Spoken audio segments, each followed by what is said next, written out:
বন্ধুরা, গত এক সপ্তাহ ধরে আমি আমার কাজের প্রয়োজনে দেশের বিভিন্ন প্রান্তে মানুষের সাথে মিশেছি।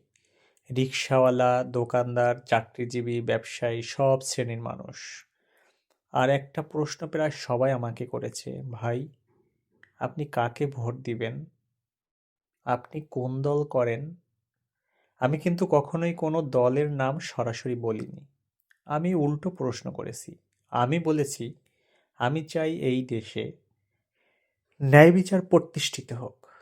ঘুষ, দুর্নীতি, টাকা পাচার, চাঁদাবাজি, টেন্ডারবাজি ১০০% বন্ধ হোক। মানুষ শান্তিতে বসবাস করুক। ছেলেমেয়েরা ঠিকমতো স্কুল কলেজে পড়াশোনা করুক। ১৮ বছরের নিচে অপ্রয়োজনীয় সোশ্যাল মিডিয়া আসক্তি বন্ধ হোক।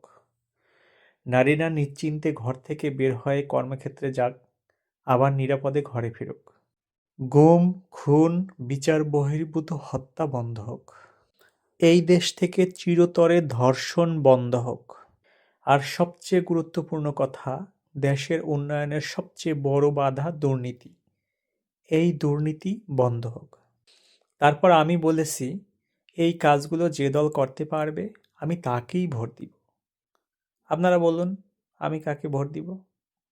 বন্ধুরা, সবচেয়ে আশ্চর্যের বিষয় কি জানেন? আমি কিছুই বলিনি। আমি কোনো দলের নাম নেইনি। আমি কোনো মার্কার কথা বলিনি। তবুও তারা নিজেরাই বলেছে, তাহলে তো আপনি জামায়াত করেন, তাহলে তো আপনি দাঁড়িপাল্লায় ভোট দিবেন। এখানে একটা বিষয় খুবই গুরুত্বপূর্ণ। এই কথাগুলো কিন্তু বলেছে শুধু জামাতের সমর্থকরা না, বিরোধী দলের লোকজনও, এমনকি বিএনপির লোকজনও। তারা নিজেরাই ধরে নিয়েছে, যদি কেউ দুর্নীতিমুক্ত দেশ চায়, যদি কেউ ন্যায় বিচার চায়, যদি কেউ নিরাপদ বাংলাদেশ চায়, তাহলে তার চিন্তা স্বাভাবিকভাবেই দাঁড়িপাল্লার দিকে যাবে। বন্ধুরা, এটা কি আমার কথা? না। এটা কি জামায়াতের প্রচারণা? না। এটা মানুষের বিশ্লেষণ।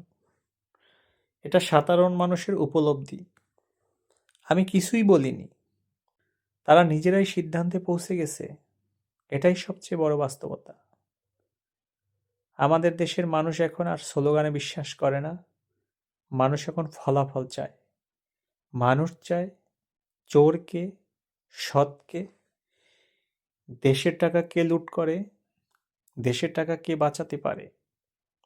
আর মানুষ যখন এই প্রশ্নগুলোর উত্তর খোঁজে, তখন তাদের বিশ্লেষণ তাদের এক জায়গাতেই নিয়ে যায়, দাঁড়িপাল্লা।